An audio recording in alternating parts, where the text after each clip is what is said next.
Hi, this is Real Men Unscripted with Derek and Jerry. We hope you enjoy this podcast. Hey, welcome to our podcast, Real Men Unscripted. I'm Derek. I'm Jerry. And this is our first YouTube. We're moving up, man. We're moving up in this world. Yeah, we've been audio for about 5 episodes. Our 5th one will drop next week. And one dropped yesterday because they drop on Fridays.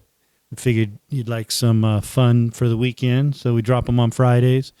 But now we're going to be trying to record them and do video and audio. So I hope this turns out. I hope you like it. And it's already proven to be much more of a challenge. But we're going to work out the kinks and get this thing going. Yeah.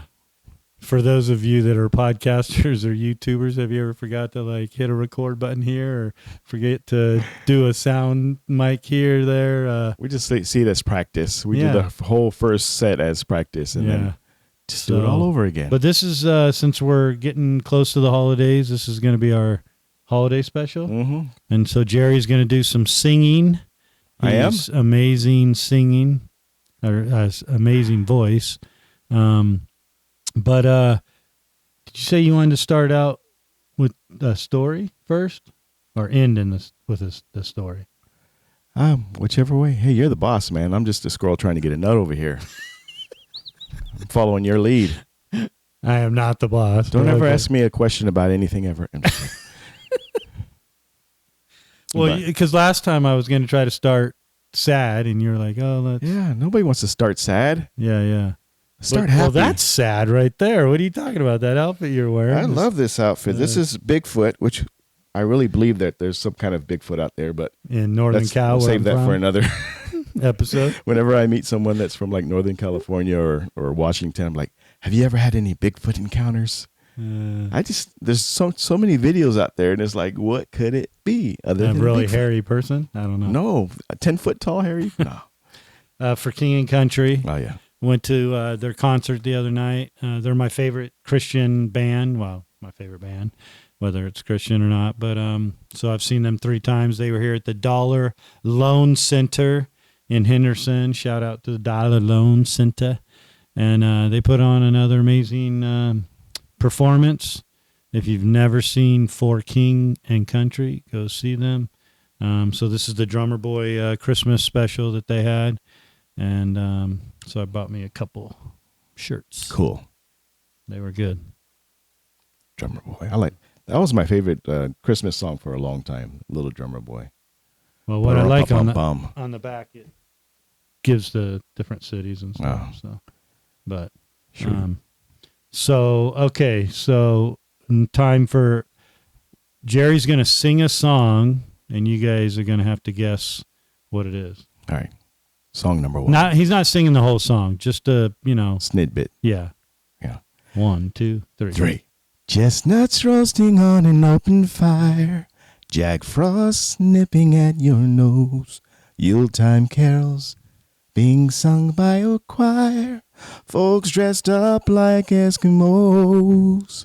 Yeah. What you got? Who is that?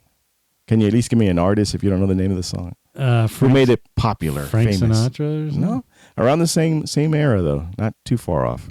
Just give me a first letter. No, we're gonna let the audience guess who it is. Okay. All right. So remember, make comments and make comments. And who do you think that was? Hopefully, Jerry will know the right answer because I don't. I do know the right answer. That's my favorite Christmas song. All right. So we'll do that throughout the episode. A couple snidbits. All right. So yeah, we'll do your story at the end. Because we always do a story at the end, right? All right. Let's do my story at the end. Yeah. So your story at the end. We'll talk about, even though it's the most interesting one, but cool. It is. Well, it is. Kidding. But they're used to. If they're followers and listeners, we pretty much do a story towards the end. Okay. Mine was really long last week. I agree. So I fell asleep a couple times. But we've had some shootings here in Vegas recently, and some officers dying. So for most of you guys, you know that we had the October 1st Route 91 Harvest Music Festival where the suspect killed 60 people and wounded 413. You know, I didn't know about that whole name, though. Route 91, October. Like, none of that sounds familiar to me. So coming from California, I just knew it as like the shooting at the Mandalay Bay. So that's what it was. It was the shooting at the Mandalay Bay during the country concert. That's the Route 91 Harvest Music. Okay, yeah, because I didn't know any of that. But yeah, so there was a shooting at Mandalay Bay, and dude had like he had a few assault rifles, right? He had a lot of shooting out the window and into the crowd, killed a bunch of people. But 867 injured because the people trying to get away from there got injured as well, not by bullets but by tripping, falling, whatever, right? So so that was a tragic. My son, actually, Marcus, was working at UNLV. I was at home asleep. I was working at UNLV at the time, but I was on day shift. And so he had to be there when they brought all anybody that they thought was a victim or not sure. They just brought them all to the Thomas and Mack Center, and he had to pat them down. Anyhow, he got a little award for it. Pretty stressful for a kid to, going through all these people that they were bringing. But shout out to everybody that police that did their job to, take care of him as fast as possible. Yeah. But then on November 30th of this year, we had two NHP officers, Sergeant Abate and Officer Felix. They work for NHP. They were checking out a female DUI subject on I-15 when another DUI subject hit them and killed them. So one of the funerals was yesterday, I believe. Bates was, I don't know, there was one yesterday and there's one on Monday. And, it's just tragic that someone just doing their job, investigating another crime gets hit.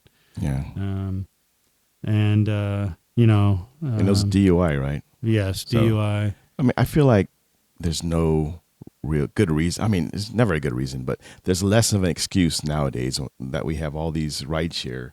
Back when I was, doing all the crazy stuff, going to the clubs and that, we didn't have Uber. We didn't have Lyft. There's no real excuse to be drinking and driving ever. Well, when I was on Facebook, I'm currently taking a sabbatical, just turned on our Instagram back, but anybody that knows me, every holiday, I would always send out a message saying, listen, do not drive drunk with Uber and Lyft and taxi and, the NFL, like these players another NFL player got a DUI, like the NFL, like you can call them 24/7 and get a ride. So no excuses for NFL players, and they should go to jail forever and lose all that money they make. Shame on them. But anybody, there's so much out there. Jail forever to get a ride. It's ridiculous. It should just never happen. Yeah. And unfortunately, the laws are too lenient. You start making them harsh, and maybe people will kind of stop. I don't know. And jails are already overcrowded, though. Well, oh well. Maybe so, fines or something. I get really pissed off when people drive drunk because there's just no excuse for it. Yeah. That's what I'm always the designated driver, so as soon as you have one or two, just if it's not going to be 3-4 hours later that you're leaving, call someone. Mm-hmm. Cheap, I want to say cheap back, but I won't say the whole word. But don't be cheap, and and then on the 6th of December, we had the UNLV campus shooting, where a professor from another college out of state had applied for some college position there and didn't get it or something. I don't know the whole motive. They're still investigating it, so I won't go too deep. But he was 67, killed 3 people. And then the only reason why I'm going to name the officers' names is they're heroes, but The director, Garcia, has already said who the officers were that killed this guy. So Nate Drum, Detective Nate Drum, who's a friend of mine, him and I tested for detectives, and the director gave it to Nate over me. But him and Damian Garcia, who's actually, I think, a reserve, only a reserve, but he was there. And they took out the suspect. The suspect was actively shooting at them. So good for them. Obviously, and if you're in law enforcement or know anything about law enforcement, when you get involved in a shooting, you are off work for a little while. So they'll be off. Hopefully they'll get, help if they need it, because nobody gets into law enforcement saying, I hope I kill somebody. Yeah. You know what I mean, if they do, they're not mentally well. Yeah, there's probably a few of those. There may be, but I mean, you're hoping to go your whole career. I mean, I'm at 28 years and I've never had to shoot anybody, thank God. Have you ever had to shoot? Period. Not at somebody, just the range. Oh, okay. I've shot at the range. Yeah, I mean, so no, I mean, I've drawn my weapon at people, but I've never had to use it, thankfully. What about taser? I have had about 3 taser incidences, and they only worked on one of them. Really? Wow. Because of the clothing that the people wear. So, and I've used a baton, I think, once. Had to beat this guy pretty good. When you were going through police academy, did you have to get tased? No. No. I did have to get, they do the pepper spray stuff, which was, I don't know, I think I might have rather got tased. You can nowadays, I think they make it where you can get tased if you want, but no thanks. Yeah. I mean, it's not like they say, hey, do you want to get shot too? Like, I don't even know. Unless there's like a $1,000 cash bonus attached to getting tased, then no thanks. Yeah. So, but yeah, so if you could just be praying for, everyone involved, but especially the victims and the officers, because they did, unfortunately, 3 people died, but because it was right there by the student union, they saved, I don't know how many lives. So shout out to Nate and Damien. And so, yeah. Good job. Yes, good job. And yesterday, Tammy and I got to dress up as Santa and Mrs. Claus to help Santa deliver gifts to kids. And it was a good day. We started at about 11:30 in the morning and finished about 7 at night. So I'll get Santa those pictures was tired. from you, and I'll have them magically up here, like right here somewhere. Oh, there you go. That'd be cool. All right. Thank you.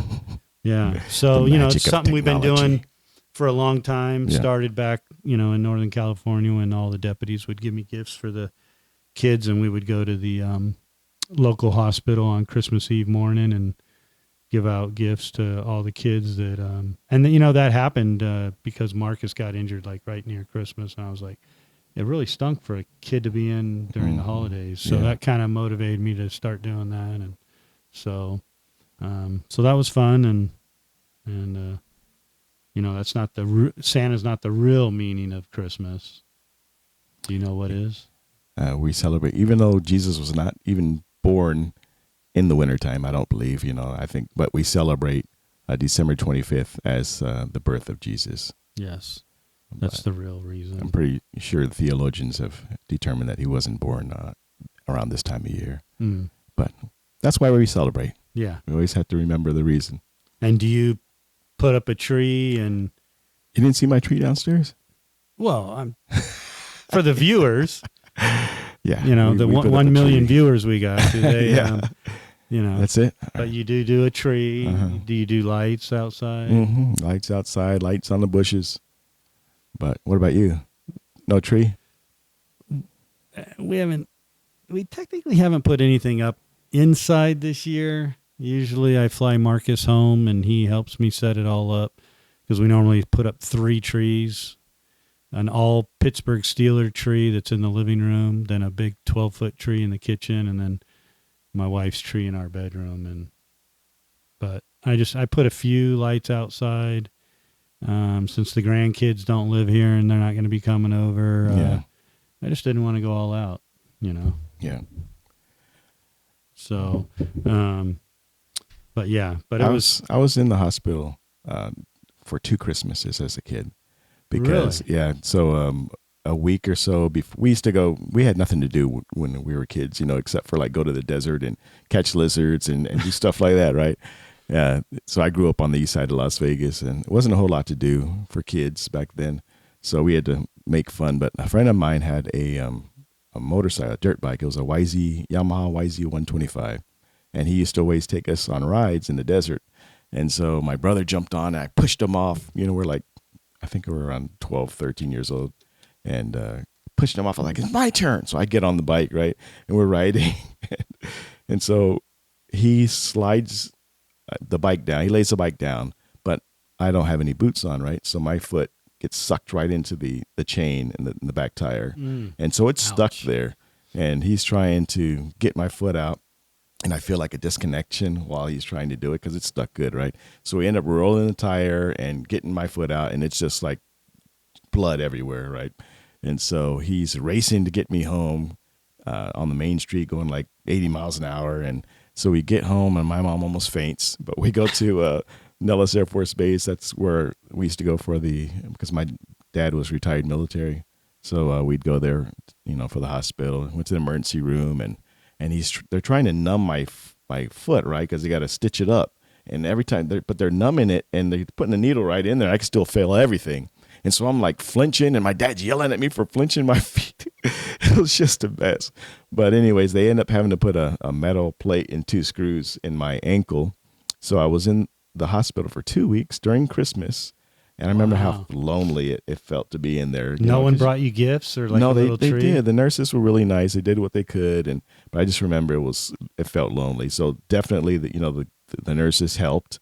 My family came and brought me gifts and stuff that I get to open. And then because of the Air Force policy, the hospital policy, they had to take the metal plate out a year to the date for whatever reason. So they had to take the metal plate out a year to the date. So I was in the hospital for Christmas again. Wow. And so kind of went through the same thing. So I know how those kids feel. Yeah. And I know how much it means to them when you bring them gifts. My oldest son, Derek, he had appendicitis, DJ we call him, during the holidays. We actually took a tree, his gifts, and So it's crazy. Yeah. I was going to say something about Christmas. Any specific? So you said for Thanksgiving you have ham, turkey. Mm-hmm. Is there a specific meal that you eat at Christmas? Same thing, basically. It's just like Thanksgiving all over again. The green collards. Oh my gosh, this guy. Collard greens. Collard greens. You could just leave the collard out. They're just greens. They're just green. You could use mustard greens, collard greens, Why are they called that, though? Because they're green, maybe? I don't know. I don't know either. Have you ever had collard greens? I don't eat vegetables much. It's more like a plant than it is a vegetable. And I'm currently on keto, so... well, that's keto-friendly. There's no carbs in greens. Yeah. I just started it a week ago, so I'm still fresh into it. One thing I know about you is you don't like to experiment with foods. That's true. You like your hamburgers and maybe your steak and chicken. Chicken. Yeah, I don't even really like steak. All right, so you got to get to... we're going to cut this out, so we want to hear... We're going to cut what out? The podcast. I mean, you're going to tell your story. Maybe we should save the story for next time. We're running late. No, not yet. Right. Do you want to hold? I mean, do you want to do that one on the next one? I'll do a quick small one, or do a quick small one. Let's see. I don't want to feel rushed to tell my story. Well, yeah, I don't. I want you to. I figured you would have plenty of time to do it. But Tammy and I did have our 28th wedding anniversary, and I bought her. Maybe I'll shoot Congratulations. 28 roses with lilies. Oh, wow. And for did 28 you watch a years, Hallmark movie? A what? Yeah, we did. So, but yeah, it was. Did you cry? Yeah. So yeah, she's got a video of me trying to keep it together. I don't know why I cry. Sometimes I used to cry watching Days of Our Lives or Oprah Winfrey or all those shows. It's really sad. I don't know why. I'm just a sensitive guy. Coco. Did you see Coco, the Disney? No. Oh, you got to see that one. I know. I didn't cry. I got teary-eyed. There's a difference between crying and getting teary-eyed. I've never just cried. Yeah. But I would say that somehow a little water comes out of my eye. Yeah.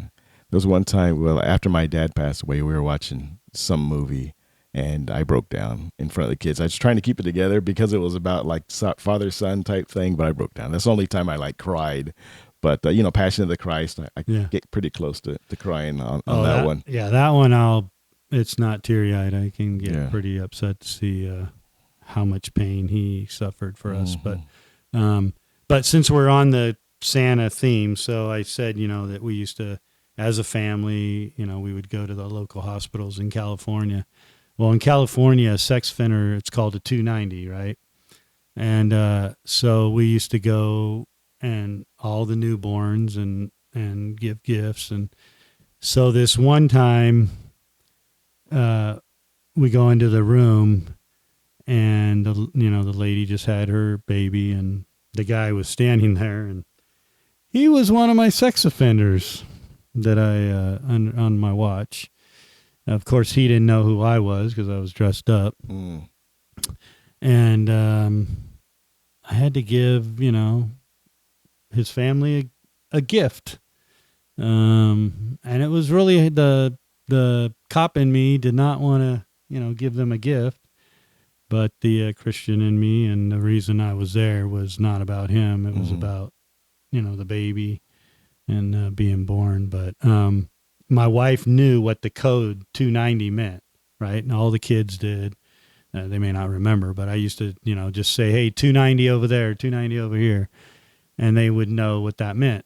And so when we walk out, I said, babe, that was a 290. She was like, oh, man. Like he just had a new kid and he's a sex offender. And I'm like, yep.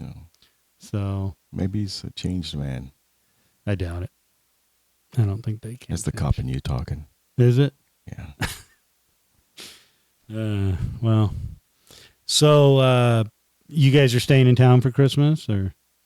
Yeah. We'll be here. Family coming? No, we don't have a whole. You guys are my. What about family. What about your other two kids from Cali?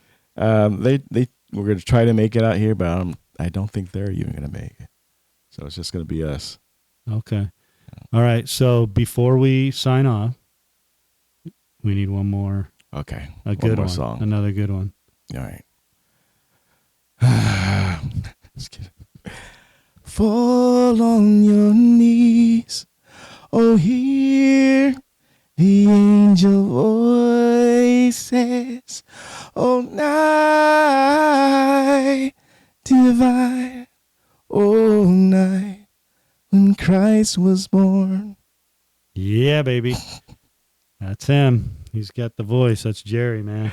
All right. Well, again, if you like our podcasts and our YouTube, click it, like it, subscribe, share it, check it out, follow, and we'll see you on the next podcast. Till then, peace. Bye.